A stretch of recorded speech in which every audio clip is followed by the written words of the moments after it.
कि बहुत सारे बच्चों की शिकायत ये रहती है, कोचिंग में ये रहती है कि सर हम जितना पढ़ते हैं वो हमारी याद नहीं हो पाता है। भाई कहीं न कहीं बात तो स्वाभाविक है कि इतना सारा कंटेंट हम लोगों को एग्ज़ाम के पर्पज़ से याद भी रखना है।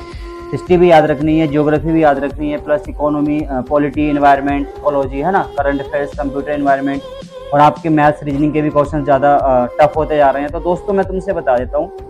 काफ़ी सारे बच्चों की शिकायत ये रहती है कि सर जो हम लोग पढ़ते हैं वो हमारी याद क्यों नहीं हो पाता है। तो सबसे पहला जो अहम जो याद ना रहने का सबसे बड़ा जो कारण है वो ये है कि जितना हम पढ़ते हैं, हम सोचते हैं कि जितना हमने पढ़ लिया वो हमारा सारा का सारा याद हो गया है। 1-2 बार पढ़ने से लगता तो है उस टाइम पे ताज़ा कि हमें सब याद हो गया, अब हमारी आराम से सारा याद दोस्त, है ना?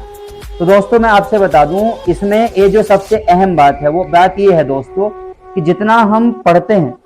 कम से कम उसको 10-10, 20-20 बार हमको एक सीट पर, यानी A4 जो सीट होती है, जो आपको पता है बुक सेलर में मिल जाती है, पूरा बंडल मिल जाता है, 200-300 रुपये का बन जाता है,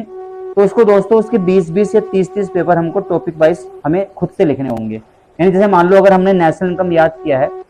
राष्ट्रीय नेशनल इनकम याद किया, हमने लर्न किया, तो कैसे दोस्तों नेशनल इनकम कैलकुलेट की जाती है, इस बात पे हम उस पर बहुत ज़्यादा टॉपिक पे ध्यान देने वाली बात है। दूसरी बात, जैसे कि मान लो जो मिडाइवल हिस्ट्री की जो घटनाएं घटी हुई हैं, जैसे कि मान लो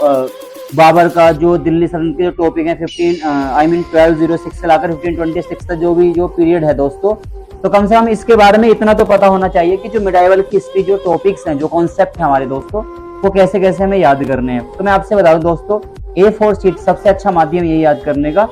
जो हमारे पास A4 शीट के पेपर होते हैं, हमें क्या करना है, डेली हमें 2 या 3 पेपर या 4 पेपर, ज्यादा नहीं, कम से कम 2 या 3 या 4 पेपर डेली हमें क्या करना है दोस्तों, अपनी तरफ से बना के इस तरीके से लिखने हैं जितना हमने पहले से रिकॉल कर रखा है। क्योंकि शुरू में अगर आप 10 या 20 पेपर राइट करोगे शायद आपसे ना हो पाए जल्दी से, लेकिन शुरू में दोस्तों आप 2 या 3 पेपर की क्या कर सकते हो, शुरू में शुरुआत कर सकते हो। इससे एक फायदा आपको ये मिलेगा, एक तो आपकी राइटिंग प्रैक्टिस हो जाएगी, और दूसरी बात, जितना क्वेश्चन आप रिपीट करोगे वो आपके माइंड में सेटअप होता चला जाएगा। चाहे वो कोई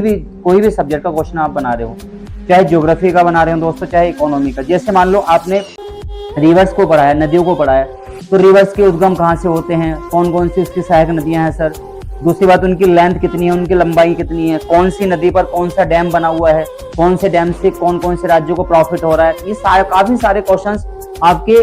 कनेक्ट होते चले जाएंगे। बस आपको कुछ नहीं करना है, जितना आपने पढ़ा है उसको 3 या 4 या 5 बार आपको क्या करना है दोस्तों, रिकॉल करना है। रिकॉल करने से आपको ये फायदा मिल जाएगा, जितना हम रिकॉल करेंगे दोस्तों उतना हम उसको हैबिट में डालते चले जाएंगे, और एक टाइम ऐसा आएगा जब आप ये काम 1 या 2 महीने तक लगातार करोगे तो ऑटोमेटिक आपका जो मन है वो चीज को पकड़ना क्या जाएगा दोस्तों, शुरू हो जाएगा। तो मिलते हैं दोस्तों।